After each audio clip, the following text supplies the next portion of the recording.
Alright, Mr. MiyagiStyle. Good morning or good Sunday, everybody. It's a bit cold and it's rainy. I'm doing some Christmas shopping. I love Christmas shopping. Love Christmas, just don't like the people. Anyways, I got some time. I'm gonna make this short. I'm just tired of these 45-minute rants that I can barely listen to myself most times. You're all probably thinking, am I going to keep this camera? And I think you guys already know that answer. Yeah, absolutely. I love this thing. It's just so fun to work with. Absolutely. Like I have several cameras, and I have to say this is by far the most fun I have with a camera. And I'm always finding new things about it and new settings to make things a little bit better. So which is kind of cool. So I'm exploring a little bit with this camera, and I think I have a little bit more time. I have a year, so if anything goes wrong with it, hey, you know what? I have a servicing depot here, not far from our city, so it's not an issue for me to get this thing repaired or replaced or whatever via Insta360. The camera is rugged enough. You know, I've been playing with this thing, and it's just a tough little thing. Time will tell with any new products. So we shall see how this withstand once I get this out in the field and do some sports with it. I've already done a few things with it, but nothing extreme. So skiing is the next sport that I'll be doing with this, and crossing fingers and hopefully nothing goes wrong. You guys have seen I got my coffee ready to go. You guys have seen my last two videos that I posted. The one with the ND UV filter. I've got it on right now. You guys see any detail loss, any focusing loss? I'm at the recommended distance for focusing, which is about 2 feet.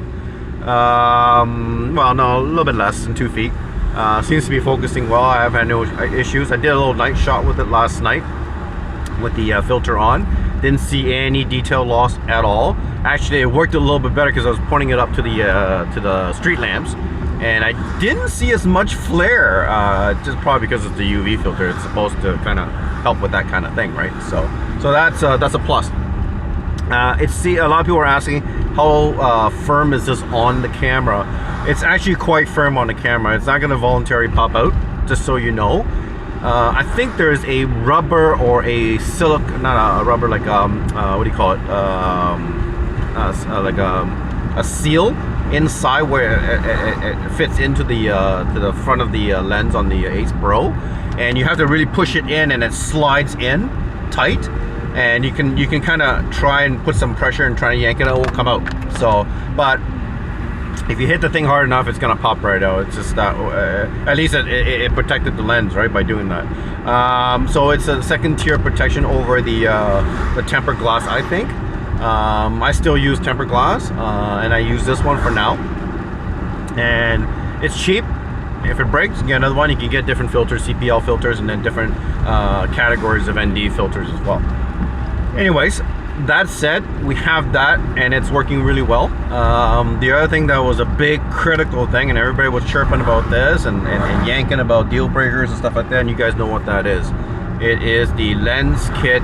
Lens replacement kit. It has been released. I honestly didn't think they were going to do this fast, but you got to give credit to the Chinese, man. They don't mess around with stuff like this, with aftermarket stuff. So we now have, so we know that this lens thing is removable. It's just coming out of factory. Insta360 said it's not, because they want to ensure maximum watertight seal as well as fogging. Okay. That's great, and that's fine. And I'm guessing all they did was they probably used the same lens protector or lens guard that these people are selling, and they just silicone sealed it. Okay. I suspect that if I do end up changing this lens on my own, when I use that wrench to unscrew it, I'm probably going to see some silicone residue.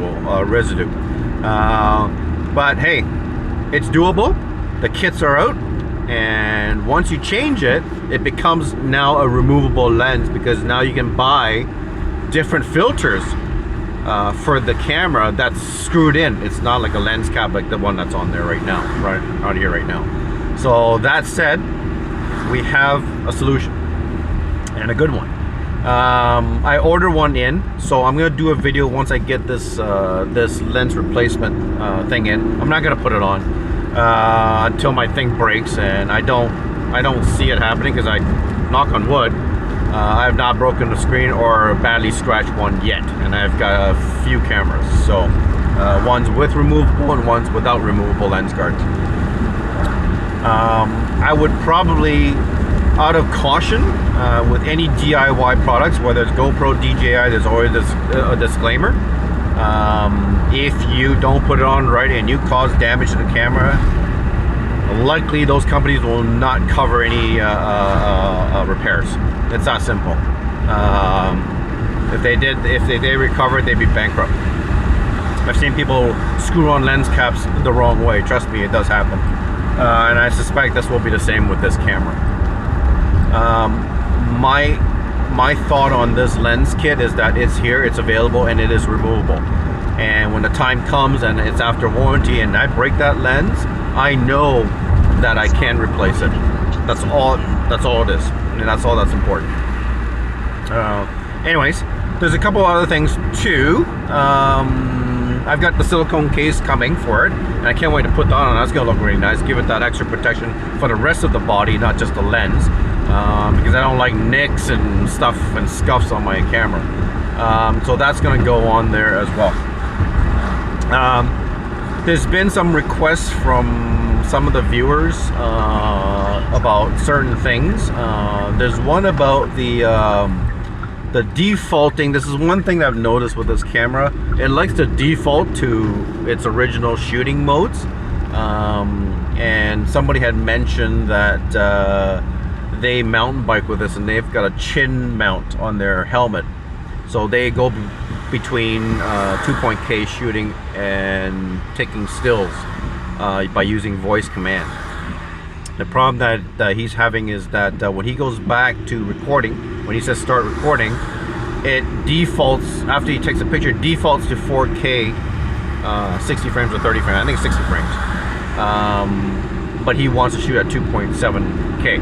Okay, I kind of found a workaround on this, because he says he has to take his helmet off and he has to muddle around with the settings. There's a workaround that's kind of, it works, that I figured out, and I've actually been talking to the Insta360 rep ever since my video started. I've been talking about some issues like lens guards, flip up screen strength, durability, you know, presets, default settings, because it does go back to default settings in some other modes as well. So that was one of the things, glitches that I found. I'm guessing they could probably fix this via a firmware upgrade. Now, I hear through the grapevine there is a massive upgrade coming at the end of this month. So cross your fingers, hopefully they address some of these issues. So I'm punching the list to this rep and she's sending it to her team. So maybe they'll consider it, maybe they'll fix it, maybe they won't.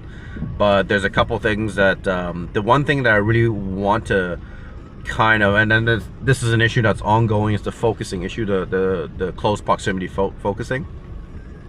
I have a theory in my head that they can fix this, and now most times it's an optical specific situation, it's a hardware problem. That said, I'm thinking with this 5 nanometer chip. Now, I don't know if you guys know how low light works on this camera. So when you shoot low light in any camera, my Asian thing is coming out here. When you shoot low light in any of these action camera, it's very grainy. Okay, just because these cameras were not designed for low light. Okay. DJI is the first one to come close to decent low light shooting with the sensor, with the larger sensor. And Ace Pro has followed on and just moved it up a notch with this 5 nanometer chip. It made it better because it can actually deal with stabilization better than the DJI can. And how it fixes low light, it actually degrains the footage, the recording footage in like live, in real time, and then records it. That's why you're getting that clear low light shooting, right? You can do it in post edit, but it's very hard to do, and it's not 100%. This 5 nanometer chip does an excellent job. Now, that said, it can degrain. Can it also reverse? When it senses a close focusing, or if it senses a close focusing object, can this 5 nanometer chip not only degrain, can it also sharpen, right? So I've brought this to the attention of the rep, and hopefully she can bring that to the development team. So yeah, I'm on this, guys. I'm not brushing off these issues that have been brought up, or these items. They're not really huge issues, but they're important enough that for some people, for their use. I'm not gonna brush things away like some of these fanboys do with overheating issues. Let's not go there. Not in this video. I want to keep it short. Anyways, that's that. So I'm working on talking to the rep and getting these things resolved, and seeing why they can't do it, or if they can, and what the next firmware is going to be like. She hasn't really said anything to me about this firmware in terms of what's included, but she says it's a relatively large update. Okay, so let's hope it's good, and let's hope it does address some of these issues.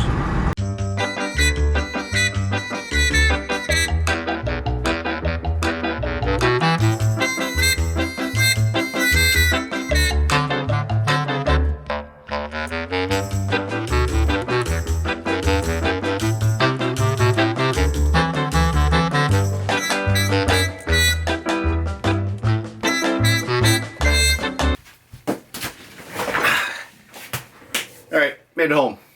Drove pretty fast, broke some rules. Hey guys, I've got a couple things I'm going to bring up is two things. One is I actually ordered a gimbal from Amazon. I want to try something with this night shooting. Well, I think it can do a lot better. I've seen footage of people using gimbals for this camera, and they've been getting very good results. So I'm going to try that. The reason behind the gimbal is that when you use an in-camera stabilization, any camera, it actually degrades quality. Okay, it's just a process of getting that stabilized video. It actually deteriorates the quality of the camera. You don't see it too much with these small format cameras. Like GoPro has amazing stabilization and it still gets great quality, right? But those are daytime shots. Once you hit the nighttime, that's where you're going to see that fail in a lot of cameras. For example, GoPro's horrible at night shooting. It just completely fails in stabilization, and it doesn't have the sensor to back it up as well, whereas the DJI Action 4 does.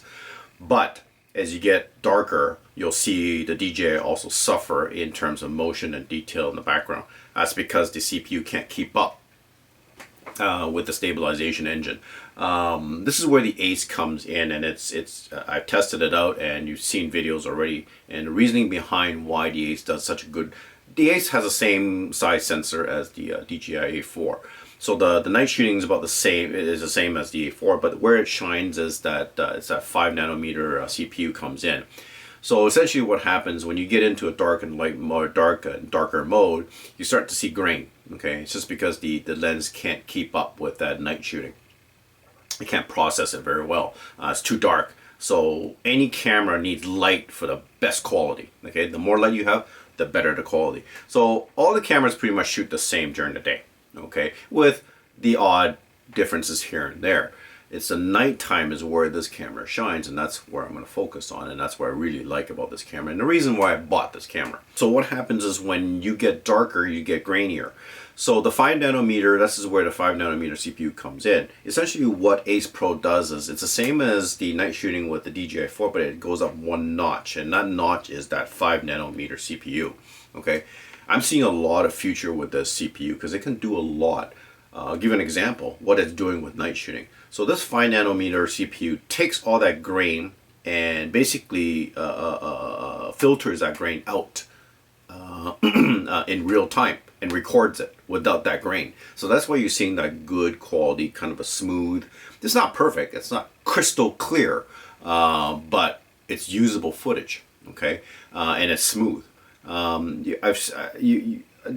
You've seen a lot of videos and reviewers and people who put side by side, and the only company that is actually you can put side by side with the Ace Pro is the DJI. The GoPro can't come even close. Okay, it just once that light goes down, the GoPro's done. It's useless. Okay, The DJI is a good contender. And you're going to see side-by-side videos of DJI at nighttime a lot, okay? Focus on the background, okay? Focus on the motion and the detail behind the subject, okay? The subject is pretty much the same in terms of the color off a little bit. One camera is better over the other one, and it's relatively clear. But the background is where it suffers. And that's the main thing for me. I want both. I want a foreground and a background, usable background. Because if the background is crap, there's no point. Okay, and you're gonna see that difference. You're gonna see the Action 4 suffers when it gets darker. It starts to jitter quite a bit, and it starts to vibrate, and it blurs out, and then detail's gone. Okay, if you look at the Ace Pro, it's actually clear in the background. The motion is much smoother, usable smooth. So that's where that comes in. Anyways, back to the gimbal thing. What I want to do is, you're still going to see some jittering with, especially when you move it quite quickly or you're not stable. And that's the reason why I'm looking into this gimbal. Because as I get darker, that jitter becomes more noticeable. Okay, not as bad as DJI 4 because of that 5nm CPU, but it is noticeable the odd times, the odd spots. So I'm hoping that with this gimbal and the Ace Pro, it's going to cancel that out. Essentially, I'll explain very briefly about stabilization. As I mentioned earlier, stabilization actually degrades quality when you're using it in the in-camera. So the gimbal use is to have that stabilization. It's kind of like a manual stabilization. It's using a third-party device to give you stabilization as opposed to using it in the camera. So why do we need these stabilization like gimbals? Because SLRs don't have very good stabilization in the camera. So the stabilization when shooting video, that gimbal helps it so much better. Phones, you'll see a lot of gimbals using phones because phones don't have good stabilizers, right? They're getting better as we see new models of phone come out, but generally phones have horrible stabilization. So that's where that comes in. That's why you don't see too many gimbals for action cams. There's only a handful of them, where there's a million different stabilizers for SLRs and cell phones. I actually found one. It's actually quite small. It's pretty neat. It's got good reviews. So I'll find out. I get it tomorrow. Once I get it, I'm going to do some tests with night shooting with it and without it and see if there's a big difference. If there is, I'm just going to return it to Amazon. It's not a big deal. With gimbals, you have to be careful because all gimbals, especially the ones with action cameras, there's a handful of them, they have payloads. What that means is that they can only take a certain amount of weight on that gimbal mount. The reason for that, if it's too heavy, the gyro won't balance properly, so the stabilization won't work correctly. So I had to find one that will actually support, because the Ace Pro is heavier. It's a little bit bigger as well. This is the only one that will actually fit the Ace Pro properly and support the weight. So I guess we'll see. Once I get it, I'll do a test. Second thing is the mic. Somebody had asked me about mic setup. Okay, there's a couple options of mic with the Ace Pro. I use the cheap option because I'm cheap and I don't really vlog. I'm not a professional vlogger by any means. I'm not a content creator, nor am I an influencer. I don't plan to be either. I do this for fun. So I don't need that kind of professional audio. Some people do, vloggers do, influencers do, they need that professional audio. So there's two ways with the Ace Pro. There's one way you use the Bluetooth.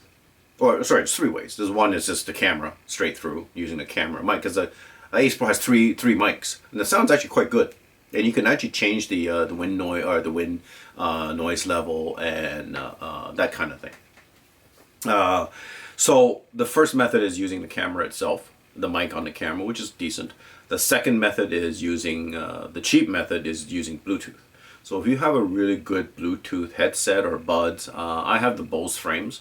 And I have the Jabra Elite the buds, and they both are high-end Bluetooth devices, so the mics are really good on them. They both have noise cancellation, so that helps a little bit with the mic. I did a test and I went from room to room. The distance is really good. It's Bluetooth distance, and the Ace Pro does have the latest Bluetooth protocol, which is 5.2. I think GoPro DJI is only 4.2. So that helps a little bit with the sound. It's a little bit better quality. And I think there's a little bit of a distance, a little bit longer distance with the 5.2 as well. But Bluetooth is Bluetooth. It can only do so much. And as we see, at Bluetooth 7.2, which will be even better. But that's in the future, we don't know. So it works well with just my Bluetooth headset. It's convenient, and it doesn't put bulk on the camera if I'm just vlogging, or I just want to pull my camera and just vlog. For vloggers, you'll see their setup, their gear. They have this selfie stick and there's all this stuff on it. So those guys are serious vloggers, right? And that's fine, and there's nothing wrong with that. The third method to use, which is the best method and the best audio, is to get the mic adapter for the Ace Pro. It's not expensive. It's like $20. And you can't use the USB on the camera, just plugging directly USB mic to it. It's the same as GoPro. GoPro can't do that. You have to get the adapter for the GoPro as well. I'm not sure about the DJI. I think you do it with the DJI. Correct me if I'm wrong. I don't have the A4, so I don't know. But yeah, once you get the adapter, it has 2 ports on it. It has a 3.5mm jack on it, and also has a USB. So what essentially that does is it converts that USB port into a usable mic ports, whether it's in 3.5 or USB. So if you have a direct 3.5 mic that you can just plug in, it'll work with that adapter right off the bat. You can use any mic that has a 3.5 on it. The USB is good for wireless. You can, once you have that adapter in, you can use like a cheap wireless mic system or a module from Amazon. I bought one for my cell phone. It's just a generic one. It cost me like $30, $25-$30, and it works really well. At least for my phone, it does. But it adds bulk. It's a transmitter module that's USB. Plug it in to the device, like your phone or whatever, and it actually connects to 2 mics. It actually came with 2 mics with dead cats on them, so you can have 2 people recording simultaneously onto the camera or the phone. And it works actually really well. The quality is really good with the dead cats. So, and it was $30, right? You can spend more money. There's ones that are like $200, $300, $400. DJI has a really nice one that's $250. It's a professional mic. You've seen lots of videos about that already. So anyways, those are the setup for the mics for this camera. I'm not a serious vlogger by any means, not an influencer, so I'll use either the camera one or I'll use my Bluetooth one. Anyways, I think that's it. I'll touch base with the other stuff as we go, and I'll send up some videos. So, alright guys, peace out, respect, see you later. Oh, hey, wait a minute. Sorry, I forgot about this. Look what I found. This will take a minute. So I found this. This is like my camera here. So I found this thing, which is really neat. So this was actually part of a cheap vlogging selfie the stick, and this is a light, and it pops out. It has these prongs that are stretchable. See, they open up. So I go, this is neat. So there was a little mount that you can unscrew and pop the mount off, and now it's USB rechargeable flashlight. When I press the button on here, it's got a light. So it's actually pretty strong, and it has different modes. So you can have different. You can have the white light, and you can have the one with the yellowish tinge on it, and you can have different strengths. So you have different, and it's neat because this actually, believe it or not, will stretch and clip on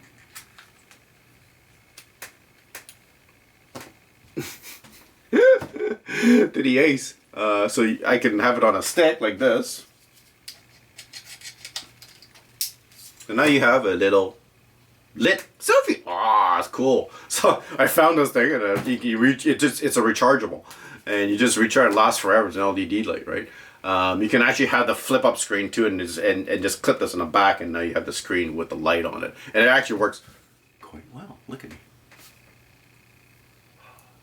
Anyways, that's it. Ciao. Just want to add that in.